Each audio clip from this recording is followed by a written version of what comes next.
morning, everyone. Please rise on up out of those chairs and start singing with us.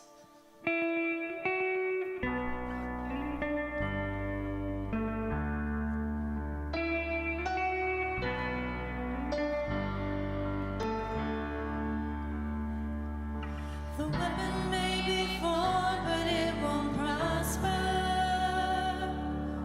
When the darkness falls, it won't prevail. 'Cause the God I serve knows only how to triumph.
Good morning again.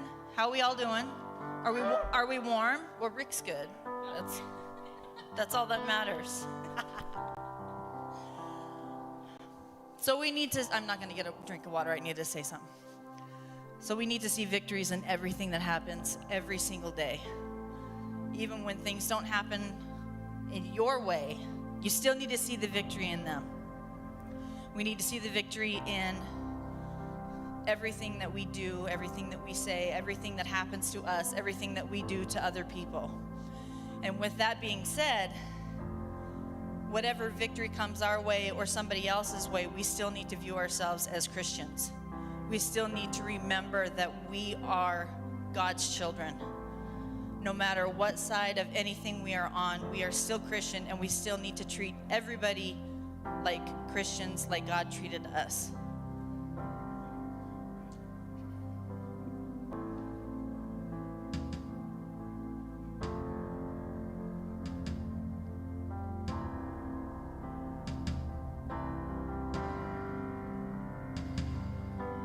Peace, bring it all to peace. The storm surrounding me, let it break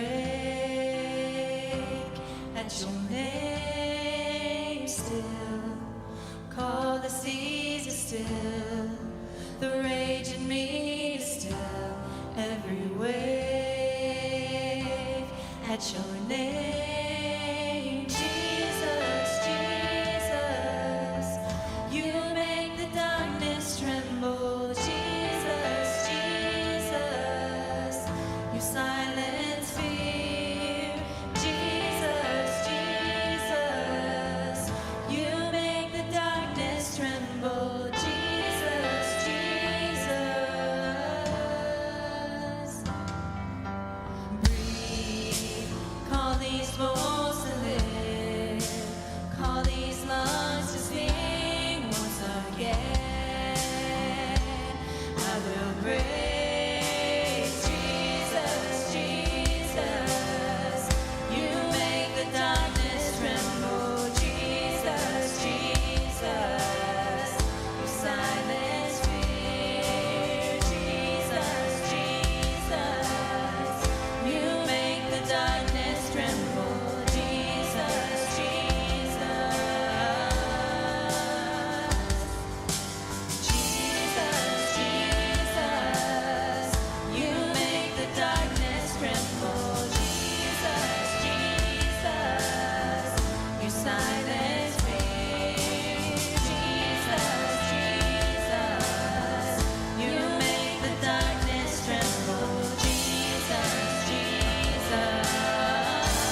Good morning, everyone. I'm so glad to see all of you here today. So hopefully you know that coming up this week is Veterans Day, and we would love to take a minute just to show some honor and respect to our veterans. How thankful are we for them? I think they deserve a standing ovation. Would you guys stand?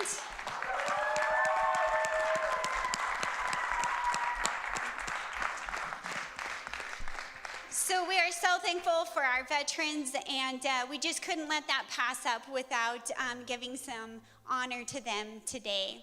So if we haven't met yet, my name is Carissa, and I just want to welcome everyone here. I want to welcome all of our friends on Facebook Live and on YouTube. We're so glad that you're watching with us and that we have the ability to share with you today. We love to be able to interact with you, so if you're on social media today, we would love it if you would comment and say hello. We also would really encourage you to share and invite so that people in your circle of friends can also be encouraged today. So if you are new with us, we have a number up here on the screen, and you can text the word welcome, and that just gets you connected in here with Life Church, and we can keep you updated on things going on. So if you haven't done that, make sure to do that. So we also want to let you know that your giving really matters. It matters in this ministry, and it matters in this community. So the amount that you're giving, that you give here, it helps us to reach our community and have an impact there. So no amount is too small for God to use. And so we want to make giving easy for you. You can give through the Life Church app, and then we have buckets by both doors so that you can give here today as well. So we are back on track with our kids class. And so after all the singing, we'll dismiss the kids out, and we have a fun class today. If that's something that you're interested in, please talk to me, and I can give you the rundown on how to do that. It's a lot of fun. We also have a younger kids class and a nursery. It's downstairs, and that class we have open all through the service, so that's available anytime you need it. So here at Life Church, we just want you to know that you're welcome just as you are, and we're glad that you're here with us because God loves you just as you are. And so I'm so excited that we can come together and we can worship together.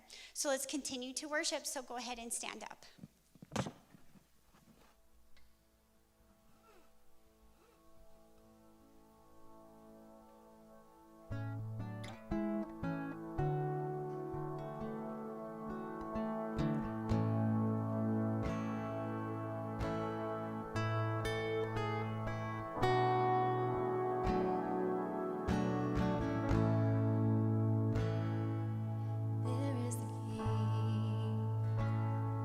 Seated among us, let every heart receive him now. Where there is praise, he will inhabit. There will be grace and mercy all around. And every burden will be lifted in his presence. And every trophy will be laid down at his feet. There is a name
I hear you guys singing. You guys are sounding great. Oh, come on, you have to laugh with me when I try to. Oh, there we go. I got that.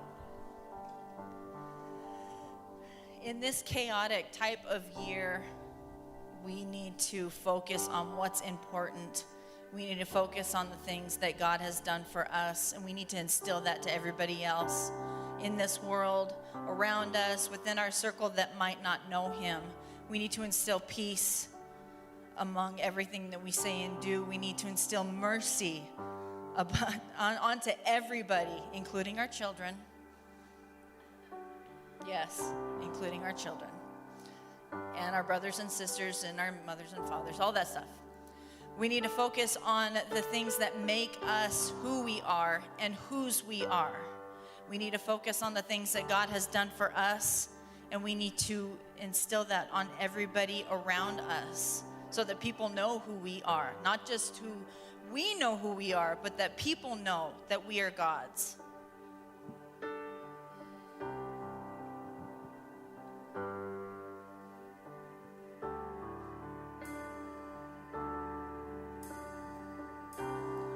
Peace like a river wash over me. Immerse me in water as deep as the sea.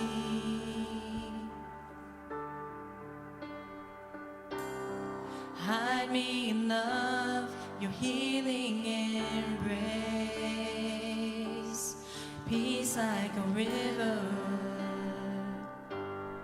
wash over me as I worship your majesty. I worship your holy name, Jesus, my everything. All that I am is yours. Yeah.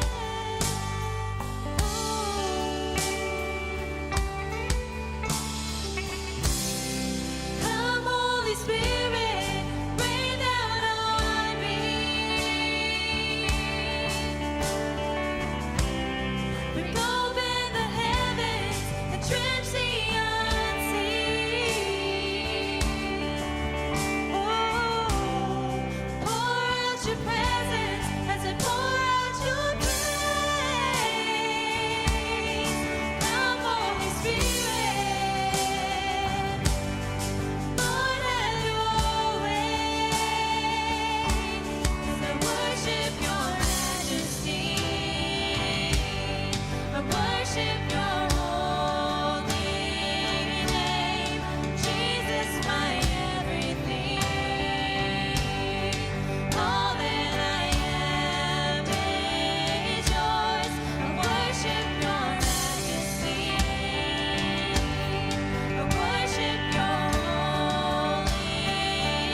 go.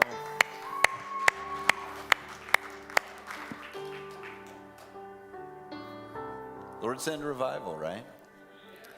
That can start and begin in our own hearts and in our own lives, right here in this place.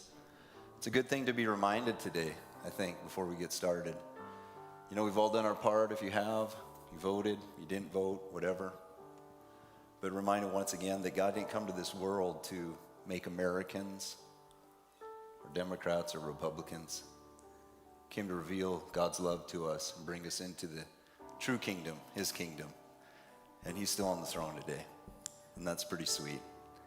He's still the Lord. He still rules and he still reigns right here in this place as well, in our hearts and your heart today. How grateful are we today that we have a king. And his vote today is for you. I think it's a good thing to pray, though, for our land, for our people, for America. As happy as some people were this week, there were some other people that were devastated.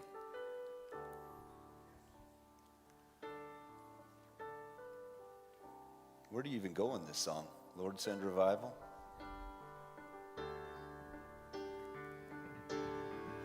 Lord, send revival. Lord, send it now. Right here. Move by your spirit. Heaven break out. Come now in power.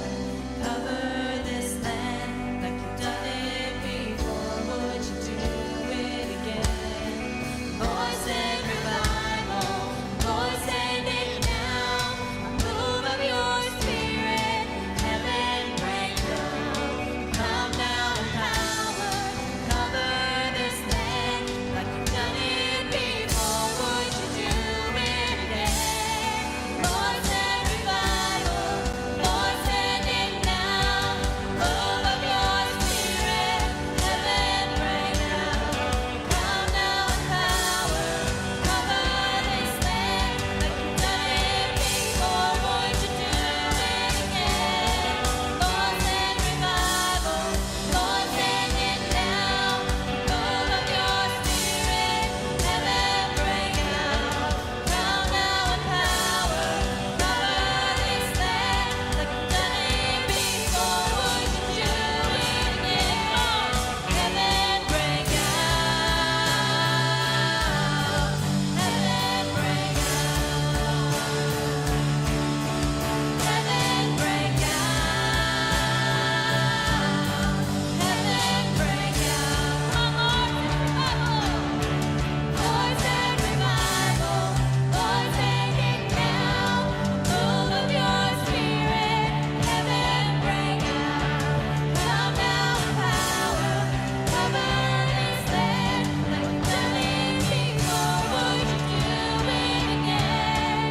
Lord, send revival. Lord, send it now. A move of your spirit. Heaven break out. Come now in power. Cover this land like you've done it before. Would you do it again? Today, Lord, let your peace reign in our hearts and in our lives. Let us rest in you this day and trust in you. Give us the peace that only you can and the grace to receive it. In Jesus' name, amen. Man, great job, band. You guys are awesome. Lit me up today. Let's go ahead and get all those kids out of here today. Some of you have been praying about that all service today. Look at that. They can go ahead and head to their class. We have Carissa today teaching. I've got a little handful of kids in there today. And Rachel's sitting in as well. There they go.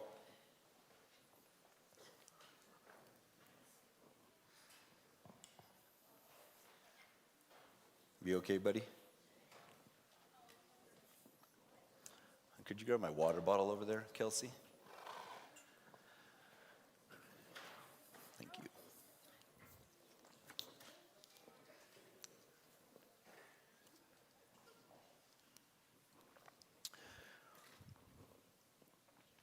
All right. We've been going through the book of John together. Today we're in John chapter 10. And really, the beautiful theme that this book encompasses is heaven among us. And that's the reality of who Jesus is, and it's a beautiful truth that our hearts should really never lose sight of or be too proud to ponder in this truth that, I mean, sometimes when you think about God, does it just blow your mind? Like it's mind-blowing to me. I know we can understand creation and see his creation and see his work out there in this world in which we live, but just to think of this eternal being that has always been and always will be, and he had no point of origin, he had no beginning, he has no end, and he's this eternal, wise, mighty, powerful, loving, good, gracious, holy God.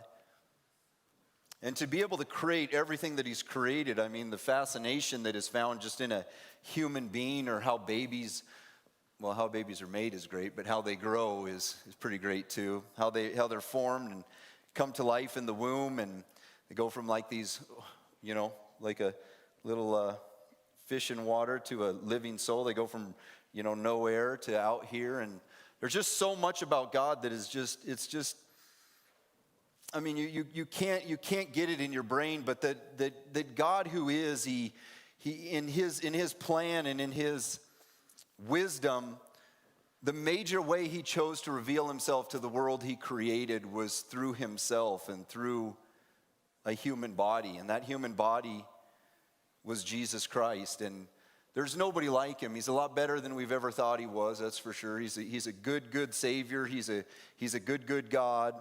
But the God in heaven revealed himself to our human hearts through a human being coming to this earth, from heaven to earth, living a perfect life, doing nothing but good, laying down his life on the cross for you and me because he loves us so much. And to reveal that love in the heart of God to us, he was crucified, buried, and today he's risen and he reigns. It's just like that little piece of that story and that reality. That's what we're seeing in the book of John. John is writing in the year maybe 90 AD, 95 AD. It's long after many of the books in the New Testament had been written. It's after Paul and many of the other followers, the early followers, are already dead and gone. And he's writing this book and just speaking to our hearts about the beauty of who Jesus is, that he is God robed in human flesh. And so this truth that Jesus speaks it's so powerful, and the truth that he lived is so powerful. And today I want to talk to you about what I'm going to call spiritual distortions. Spiritual distortions. It's kind of how we get our wires crossed inside spiritually. It's much like a cognitive distortion. When your brain begins to tell you things that aren't true about you and aren't true about life. A spiritual distortion would just be a misleading way of thinking about God, yourself, and the world around you. Spiritually being distorted, it's about being fooled inside by ourselves, and being fooled inside, it's fooling ourselves, and it's allowing others to fool us. It's believing the fables, it's believing the lies, it's letting the lies have preeminence or, taking over our heart and getting their roots down in there.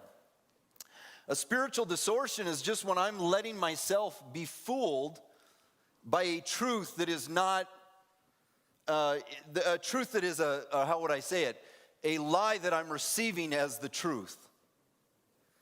There are thoughts and beliefs that do not reflect reality. And so what Jesus is doing is he's speaking time and time again and leading us into the true reality and into the truth itself.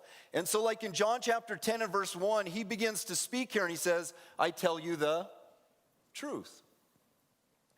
So he's going to unfold a heavenly truth with an earthly story. They're called parables, if you want to call it that. And he's just talking to this audience, and this is what he says. He says, I tell you the truth. Anyone who sneaks over the wall of a sheepfold rather than going through the gate must surely be a thief and a robber. But the one who enters through the gate is the shepherd of the sheep. Next verse.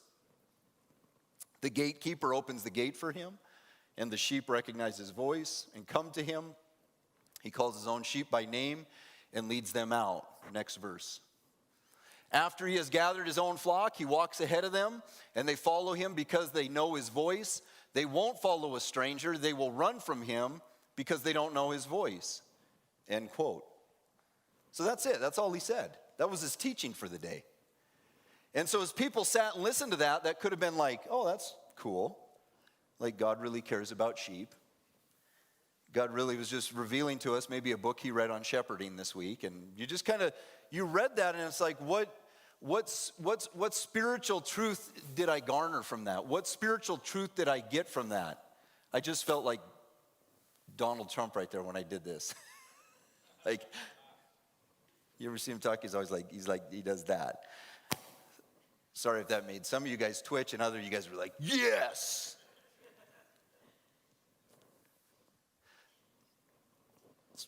I'm not going to sit down anymore. But he just speaks this truth and he lets it go at that. Sheep. The shepherd, what he does is he walks through the gate. He speaks to his sheep. Sheep hear his voice. They follow him.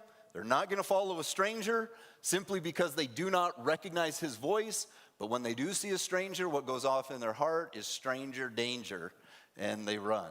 And then they're gone. And so in John chapter 10 and verse number 6, those who heard Jesus use this illustration didn't understand what he meant, so he explained it to them. And I like that because Jesus wants you and me to get it in life. He wants us to understand the truth. He wants us to understand the reality of his love and his grace toward us. And so he says to them, I tell you the truth. Again, I am the gate for the sheep. All who came before me were thieves and robbers, but the true sheep did not listen to them. So now you see that he's entering into a spiritual truth and a spiritual reality. And he's dealing with their spiritual distortion. That all these things they have taken from people, and specifically I would say the religious leaders of the time, that had nothing to do with God and nothing to do with God's truth. It was actually a perversion of truth, but it was taking place within the religious realm. All who came before me were thieves and robbers.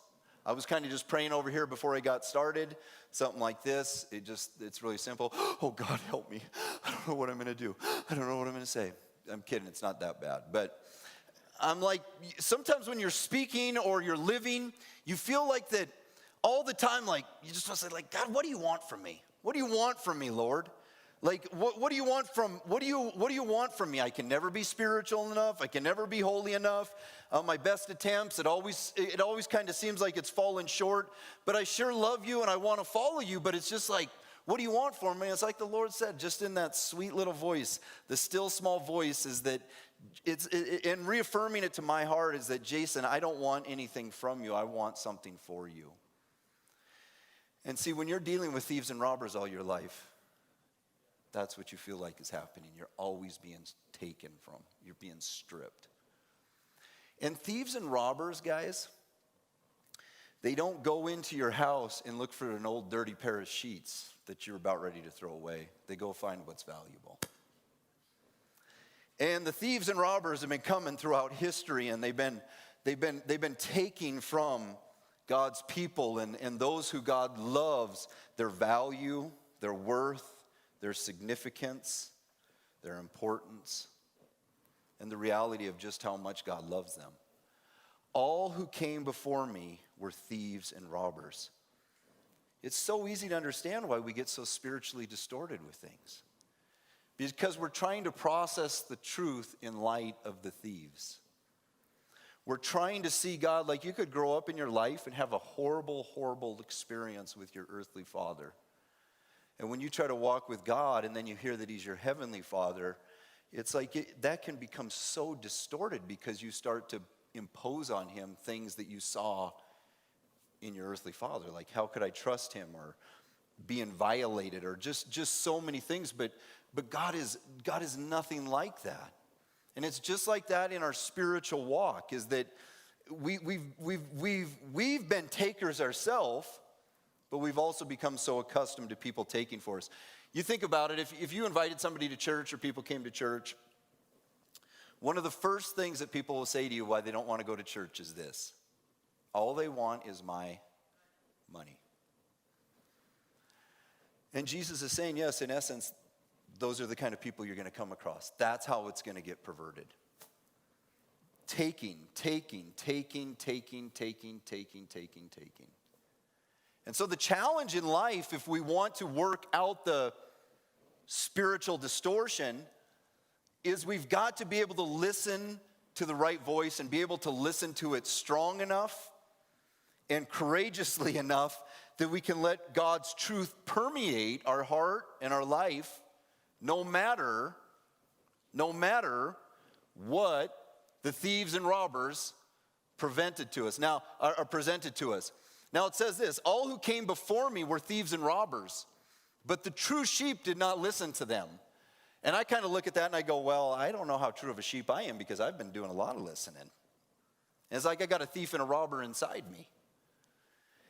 One of the best things that you can do in your life, it's absolutely crazy. Like, you think about like a cognitive distortion, which is when we get it wrong in our brain and we believe these misleading things about ourselves and the world and etc.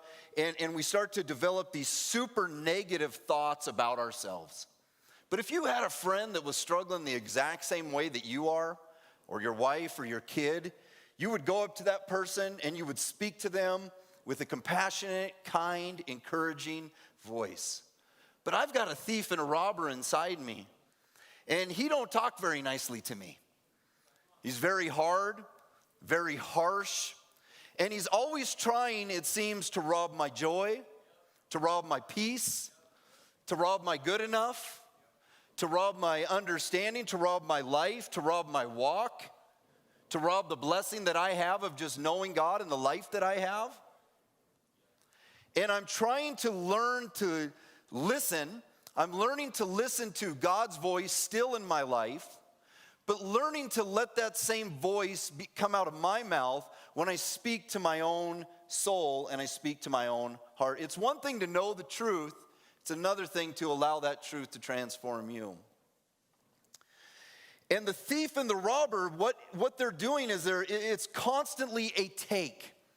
And that can come through negative thoughts. It can come through a negative religious experience. It can come through a negative spiritual experience. It can come through just coming across the wrong kind of leaders in your life. But the true sheep didn't listen. And the true sheep don't have to listen.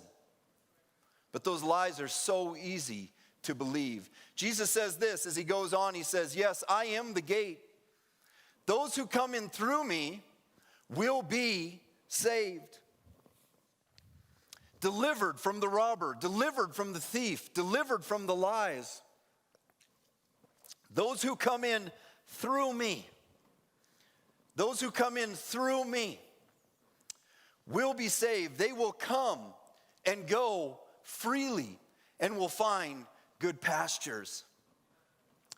One of the things we think, and it's true that God does build fences in our life because fences are there to protect us.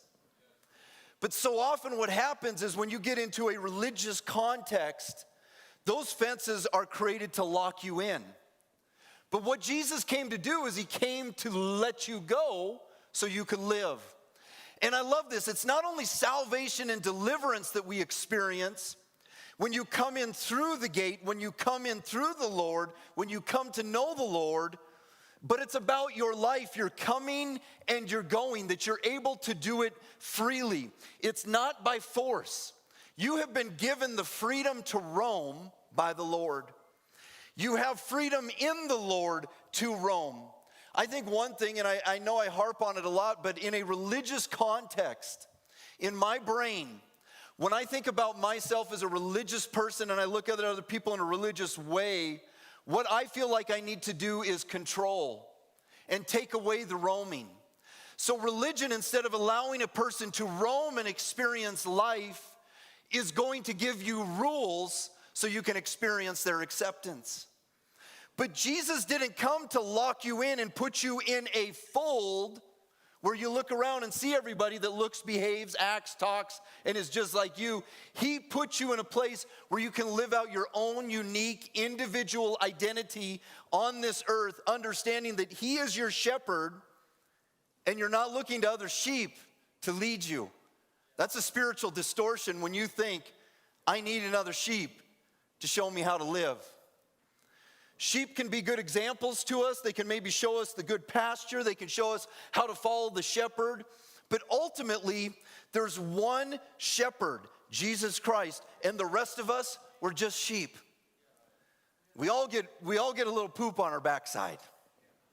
And if you just look around at sheep, they're a little dirty.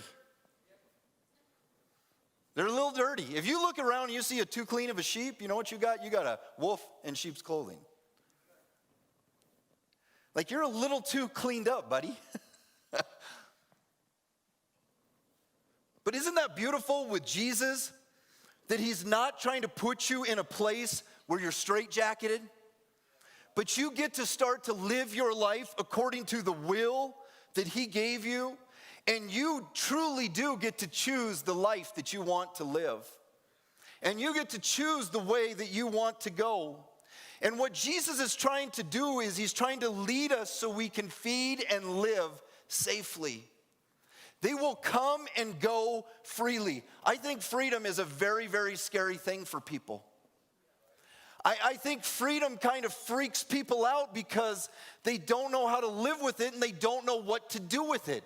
It's because we need the other people maybe to tell us what it looks like to be a follower of Christ or what it looks like to be spiritual. And you can have two people that are loved by the same Lord and saved the exact same way, but they kind of live out their life in different ways. It doesn't make one person bad and the other person good. It just makes the people individuals. That's how God created us. And Jesus teaches you how to live a full life. And that full life is a life that you can live in the freedom that he has called you to and set you free. And he's giving you grace to experience. He's giving you grace to grow. He's giving you grace to learn. He's giving you grace to explore. He's giving you grace to unpack the things that are packed into your heart. And if you're always waiting for people to approve or applaud, you'll never be the person God created you to be. When you look in a mirror, you should see your face and not the face of someone else or that, you think somebody else wants you to be.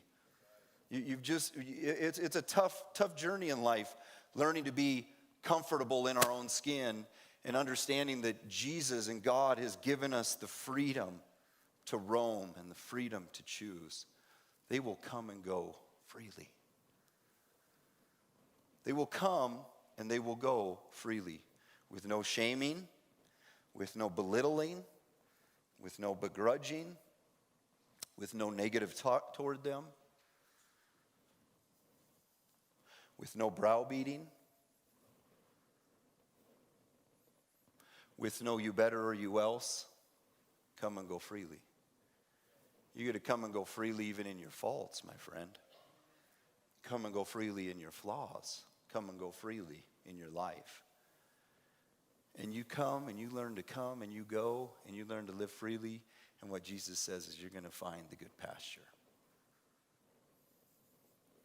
Because as uncomfortable as we are with ourselves, God isn't uncomfortable with us. He created us to be the way we are, to think, to feel, to experience.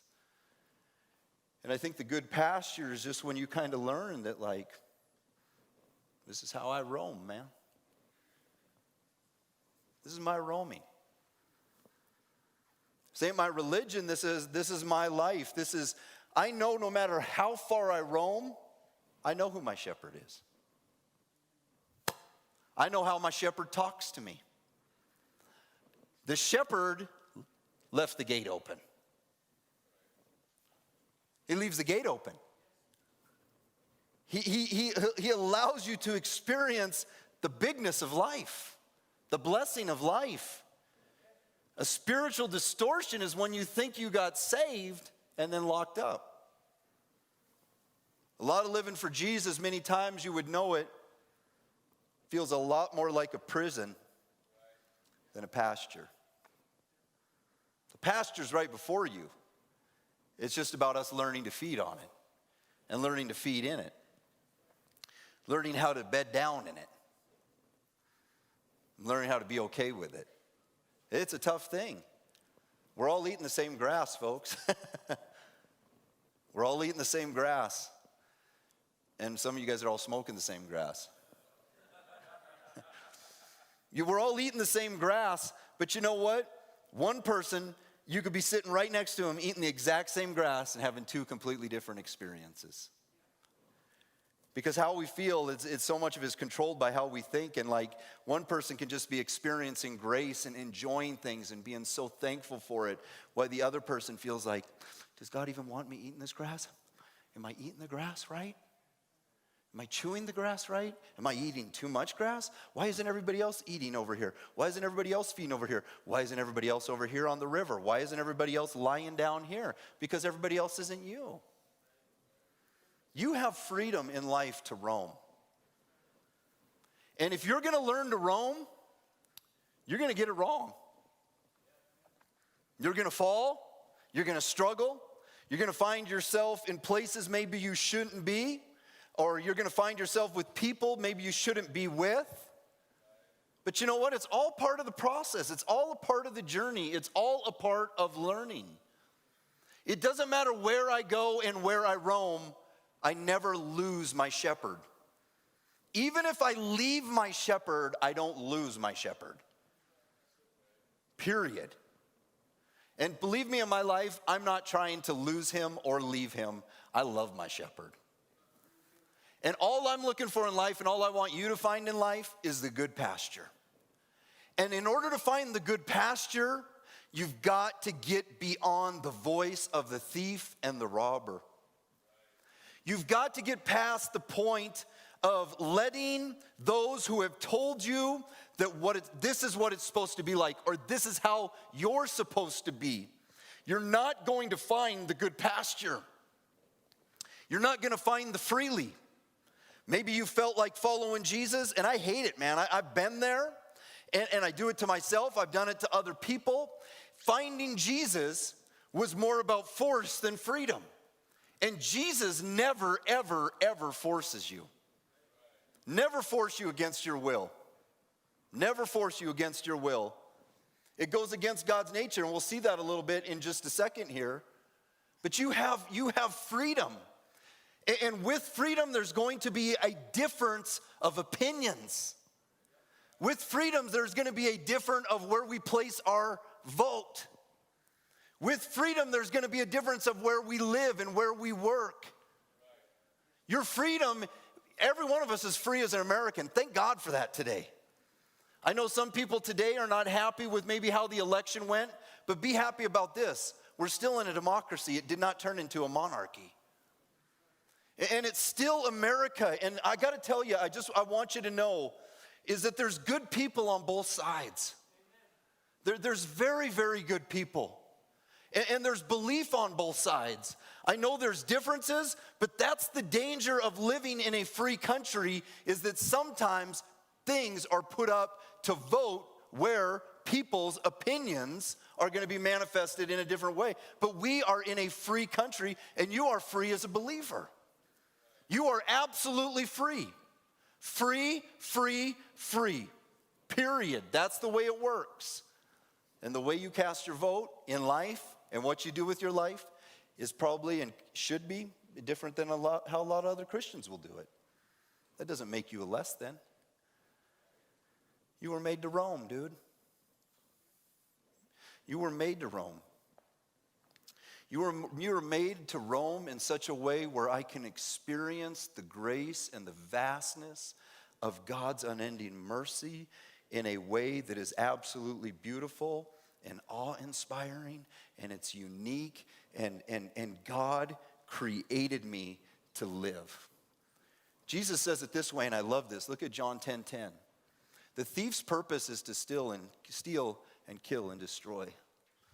Guys, I know I harp on it, and I just said that a second ago. But he contrasts two purposes right here, and he says the thief's purpose is to take. The thief's purpose is to kill, to destroy. But my purpose is to come and give you a rich and satisfying life. Like I came so you could live. Some other translations would say I came that they might have life and a more abundant life. See, he not only came to give us life, but he came so that I could live my life. And I think when you step out there, what you're doing is you're stepping outside the rules, you're stepping outside the change, you're stepping outside the restrictions, you're stepping outside a lot of things that are conventional, and you're choosing to live your life in the most full way possible. When you see that Jesus' purpose, not for 1 second, was ever to come and take from you. The thief is what a thief will do is it will take what's rightfully yours. And do you know what's rightfully yours? Life, love, grace, mercy, kindness, compassion, the Lord who created you and the Lord who died for you. Purpose, spiritual distortion. We get it all messed up because we think Jesus is the thief, but what Jesus is teaching us how to do is live your life to the absolute fullest possibility, the most full you can. And that's probably bad English, I don't know. But he came to give you a rich and satisfying life. Boy, I'm trying to tune into that voice in my life, friends. Because it's the other voice that got the preeminence with me. The one that comes to take joy, that comes to steal the hope and steal the blessing and steal the promise and steal the purpose. The thief is what the thief is constantly doing is taking from you what is yours. And what is yours? The Lord is yours. His love is yours. His heart is yours. His grace is yours. His mercy is yours. His kindness is yours. His compassion is yours. My purpose, I came to show you how to live the life I gave you. I came to show you how to enjoy it the way it was intended by me for you to enjoy it. Some people say, boy, then I'm going to go out and have as much sex as I can. But you know, you could have all the sex in the world and it ain't going to satisfy you. Not only did Solomon teach us that, but just reality teaches us that. But sex was something that was given for us to enjoy. And believe me, I enjoy it. You guys are like, how did he start talking about that? Because you can take good things and twist them. Sex isn't a bad thing. It's something that God gave to us, but there's a context to which he gave it to us. And you think, man, if having one woman's great, then what if I had every woman in the world? It ain't going to satisfy you. Jesus is teaching us that satisfaction doesn't come through those things. Satisfaction is found in him. Otherwise, it's going to be a Mick Jagger life for all of us, man. I can't get no satisfaction. And you know that's the truth. There's a big difference between sitting and enjoying a beer and sitting and drinking and trying to just drown all your sorrows day after day. One way it was given to enjoy, the other way you're maybe running from the thing that you should be enjoying. You know what I'm saying? I mean, there's good things that God gives us that we can enjoy without sinning. It's right here on this earth. He gave it to us. But good things can also be very, very perverted and twisted. And another thing is, this is not for me or you to maybe judge how another person is fleshing it out. It's very important to note, as we're kind of talking about this stuff, that Jesus didn't come that you might have a perfect life. I'm reminded, like right here as I'm talking, I'm like, I just said drunkenness, or talked about getting drunk. And maybe some people started, whatever, just feeling whatever. And I thought, you know what? That's the same kind of guy that God used with Noah. Noah. His biography ends with him, talking about him getting drunk. Lot getting drunk and a lot of other stuff going on there. David. There was a pastor that Great guy. God's used him in a mighty way, and it's crazy. But this week he was at a high level, and it came out that he was being unfaithful to his wife. And so he's just cast out, and it's kind of like, I could say a lot about that, but the first thing that comes to my heart as I think about it is God says, God says, I don't want you to think like I got this hotline, like you say, oh, Jason, here, let's talk about that. But I believe he communicates to our heart, and he speaks to us. But it's like, you're still reading the Bible that David wrote, right? Like, we don't like adulterers in our time, but then we don't even understand that the Bible, that David was not only an adulterer, but he was a man that murdered somebody else because he wanted his wife. Solomon, like I talked about, Solomon has written books in the Bible. A complete Hugh Hefner, man. Is that guy's name? Was that the Playboy Mansion guy name? Nobody's going to be like, yeah, that was him, man. He was like, I don't know who it is. I don't know. I've never heard that guy's name. But it's like God has always been using people with the flaws. And if you can take your flaws and take your faith and kind of bring them together, you can have what's rightfully yours, which is a life of grace, a life of mercy, a life of compassion, a life of freedom. Jesus goes on to say this as he's just talking about this story that he told now. He says, I'm the good shepherd. The good shepherd sacrifices his life for the sheep. It's not the other way around. It's not you sacrifice for him. That's a religious mindset. Like, if I'm going to follow God, this is what I'm going to do for God. No, you follow God because this is what God has done for you. And Jesus, what he did is it's like the shepherd became a sheep. The shepherd became a sheep. God became a man. He became one of us. And he gave his life for you and me. We get it spiritually distorted when we think that, man, like he did this for everybody but me. And his love is as strong as his death. His love is as strong as his sacrifice. The good shepherd gave his life for you. He loves you that much. He cares about you that much. It's like religion will tell you shape up or ship out. And Jesus will just say, come. Come, I created all this for you. He invites the sheep in through the gate. He speaks to the sheep, and he gives his life for the sheep. This is the beauty of the good news of Jesus. It's not about our sacrifice. Our relationship with him is not built on our sacrifices for him, but his sacrifice for us.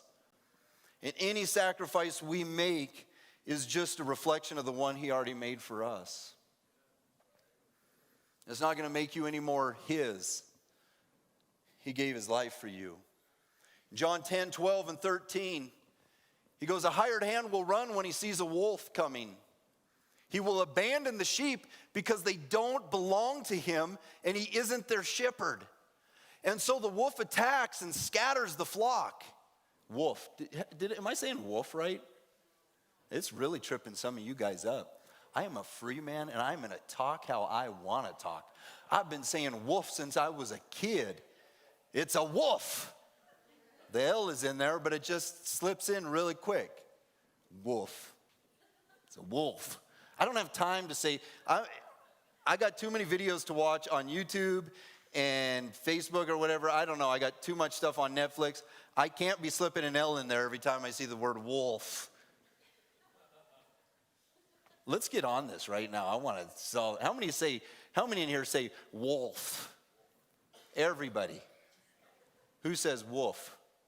There you go. They don't belong to him. And he isn't their shepherd. And so the wolf attacks them and scatters the flock. The hired hand runs away because he's working only for the money and doesn't really care about the sheep. How many times have you ever said, did God even care about me? He really does care. But you know what? The other beautiful thing is he ain't in it for your money, man. Zero. He does not care about your money at all. I think we can give in a way that reflects worship and thankfulness and gratitude, but God isn't in it for your money at all. He doesn't really care. He cares about you. He cares about you 100%. He really, really cares. Now, the Myrna Loy cares about her money. And the people I rent my house from care about my money.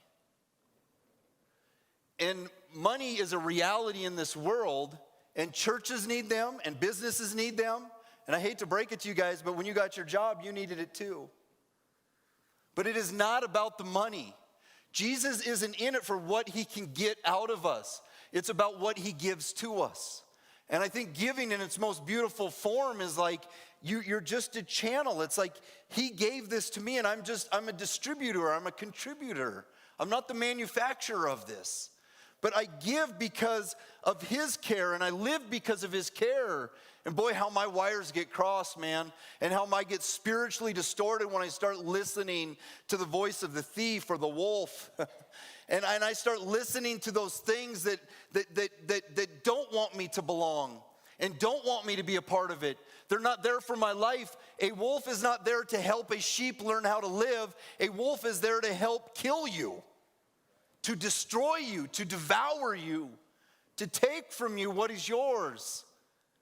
It's not a friend, it's a foe.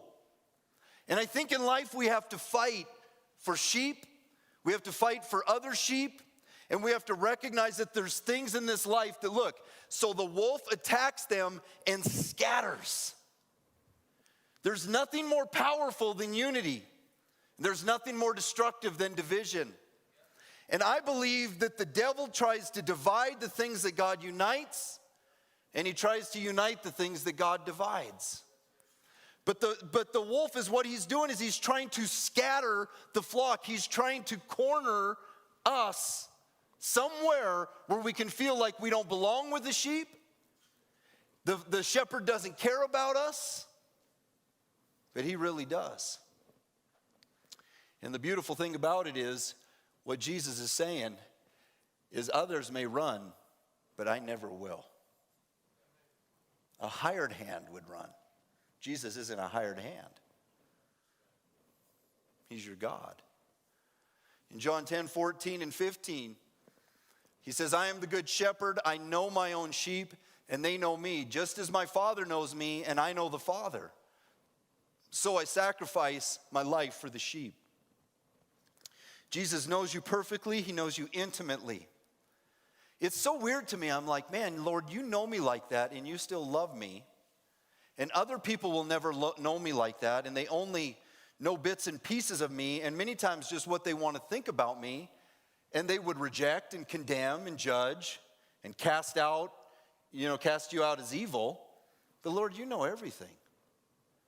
I think that's a beautiful picture of the relationship that he has with us, is that they know me just like my Father knows me, and I know the Father. It's the most intimate form of relationship. It's the way I love my son, even though I yelled at him today, like crazy yelled at him. I didn't cuss, but I told him I was about ready to. Is that I know my son. Like I know he struggles, and I know the things that are shortcomings in him, you could say. But I also see the beauty, and I love him in spite of the flaws. And I'm not even a perfect father. God never get mad at me and start screaming at me to get my shoes on. He's not on edge with me. He loves me, and he knows me, and he knows you. He knows you in an intimate and personal way, and that's why you hear people say a personal relationship with God through Jesus Christ. A personal relationship, because it's you who are one person and God, Jesus, another person. Two beings in a living, loving relationship that is based on deep and true intimacy. I know my own sheep and they know me. There's power in living that way. Because Jesus knows your worst, he knows your worst, but he only declares your worth. I've heard it so many times said this way: the devil calls you by your sin and Jesus calls you by your name. And I think that's just that just resonates. I don't know who the guy that was that said that sometime, but man, he got something, and I think that's great. But he also knows your worst, but he treats you according to your worth all the time. He doesn't have a heavy hand with you. He's not going to be slapping you around. You can't fail your way out of God. at all. And some of your failures are gross and people think harshly about them. But God knows you and loves you. And he sacrifices, he gives for you. He gives so that you can have. Just like our veterans. In verse number 16, he says, I have other sheep too that are not of this fold. I must bring them also. They will listen to my voice, and there will be one flock with one shepherd. I mean, there's so much in this, you guys.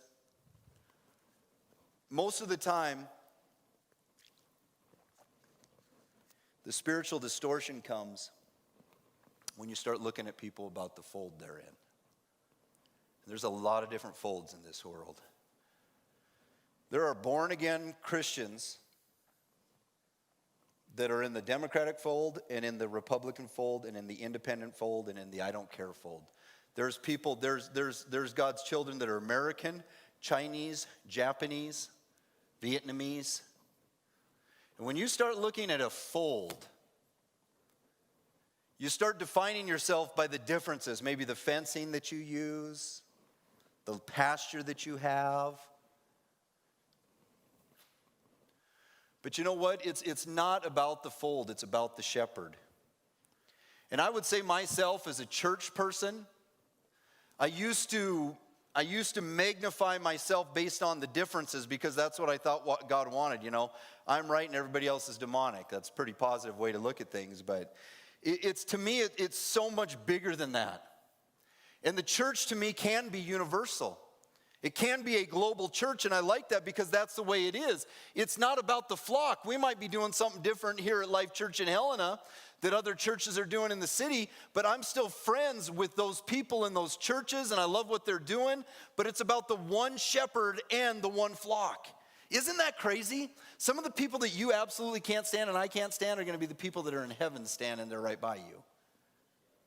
That's what makes heaven such an amazing place to me, because there's people that I've met in this life that are Christians, and I guess I don't hate to say this, but I could care less if I ever saw them again. Because they're mean and hard and condemning and hurtful, but I've been the same way to other people. In the end, it all works out because you know what? It's one shepherd and one flock. And Jesus isn't going to be going, okay, here's the people that were right, here's the people that were wrong, here's the people that didn't care, here's the people that were kind of right. Nobody's getting to the shepherd without the shepherd's sacrifice, without the shepherd being the gate. You don't get in without the shepherd. It's not because of who you are as a sheep or what you believe as a sheep or what you can do as a sheep. You might be able to jump higher than other sheep. You might be able to roll in your poo better than other sheep. You might have more friend sheep. But listen, you are nothing without the shepherd. And the shepherd is the one that matters.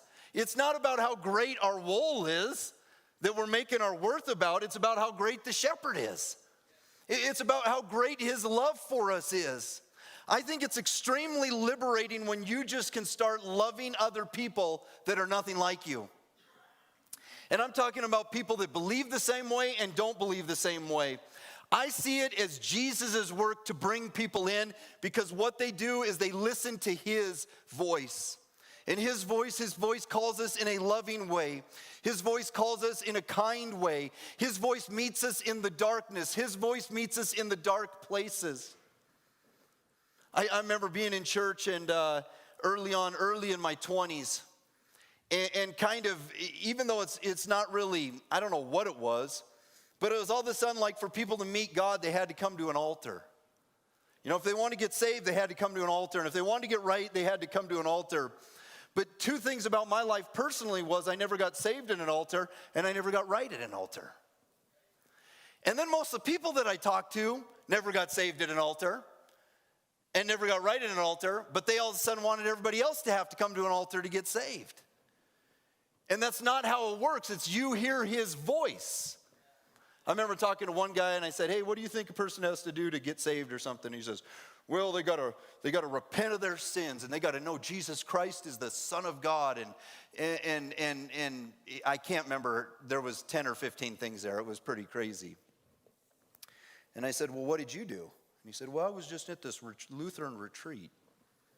And the guy was talking about the cross, and he said, just a Lutheran pastor, and said, all you just need to do is, I can't remember, write something on a piece of paper, and you just put it on the cross, and Jesus takes it all. And he was like, I was just sitting right there, and that's when it clicked for me. And I said, well, why you got to be such a to everybody else? You know, why you got to make it so hard for everybody? Now you got to beat them over the head with the Bible you believe, and you got to beat them over the head with how you believe about that Bible. But when Jesus met you, he met you in a place where you didn't even have a prayer that you said. And I think sometimes we are outside church when we hear the voice, and then we get inside church, and that's when the spiritual distortion starts. Because things don't line up with our experience. And it's all of a sudden like, man, I'm like hearing dueling voices now. And the voice of the robber just gets so strong. I had showed a video to a friend a while ago of kind of a clip I pulled back from a while ago. And they said to me, of the church group I was a part of, and they said to me, it just sounded like you guys, everything was evil. You couldn't enjoy anything. So that's exactly right. That's exactly how it was. And I thought when I go, and I want this for you guys, and I want this for Life Church, and I want this for people, I want this for my kids. If I'm just showing up in people's life and taking from them, I'm going against what Jesus is doing. I think when you really got it and when you really got him, you can show other people how to really live. I think you can show them how to live a more abundant life. And that's not about your cars and your garage and your house and your bank account, but it's about inside. It's about inner peace and inner joy and inner life. I had to make a choice in my life that I no longer wanted religious death. I wanted Jesus' life. And I wanted that life to be present in me, and I wanted that life to be living in me. And listen, I wanted more than anything, I just wanted to be able to live the abundant life that Jesus Christ has for me. And if you're being beat into a fold, and you're being beat into one place, there's a spiritual distortion that takes place because you can't see that Jesus Christ is king over all the sheep in the world. It's like you could take your American beliefs to a person in China today, and how would it translate? Like the gospel is it's far-reaching. It's for all humanity. It's not about our political views. It's not even really about our biblical views. It's not about our opinions. It's about who Jesus is and what he's done for us.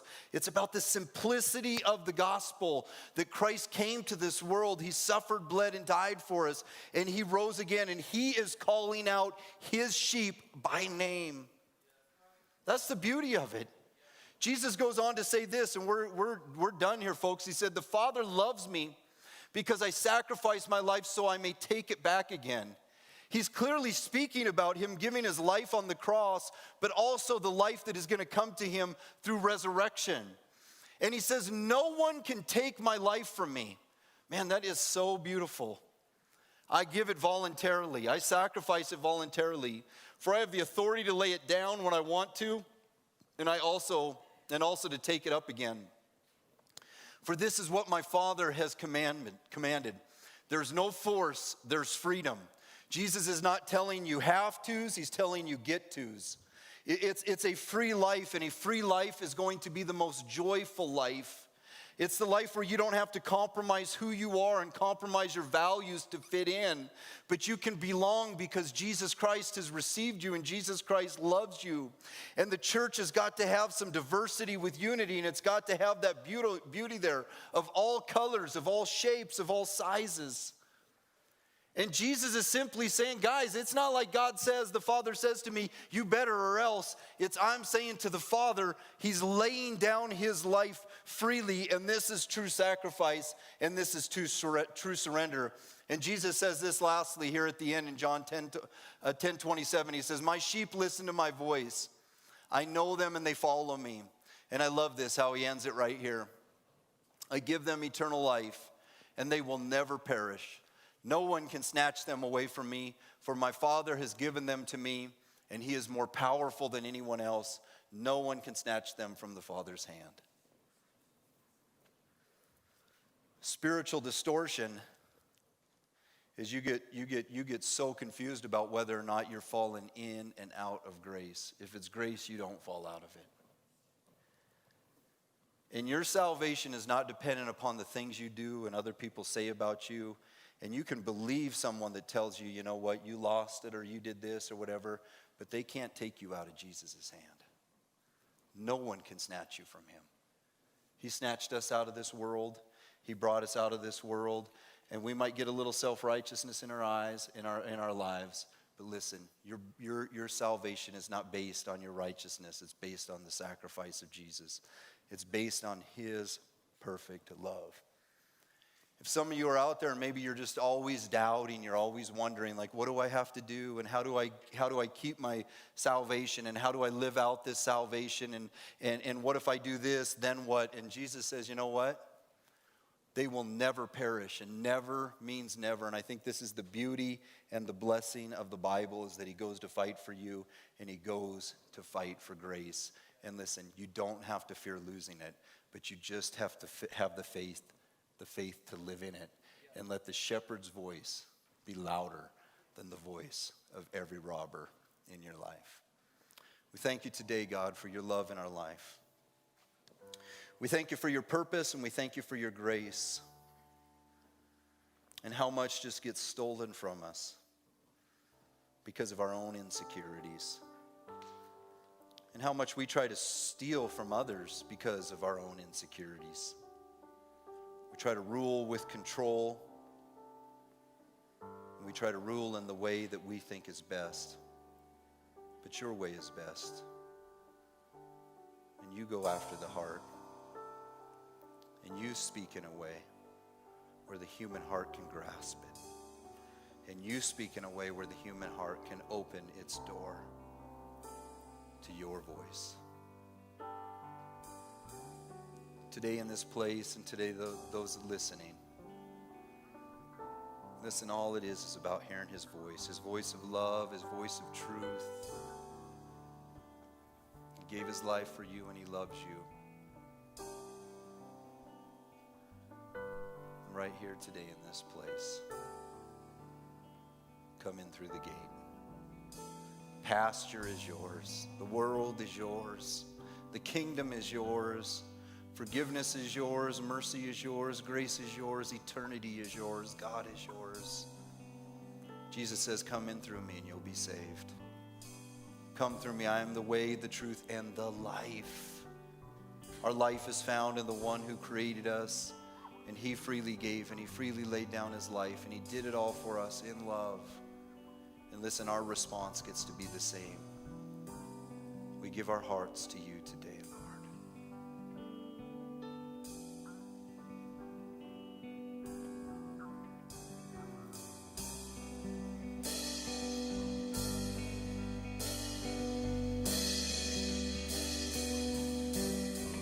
Lord, send revival. Lord, send it now. Move of your spirit, heaven break out. Come now in power, cover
you have a great week. Have a great rest of your Sunday. Drive careful out there. Thank you to all the veterans. Make sure you thank a vet on Wednesday. Have a great week. See you next week.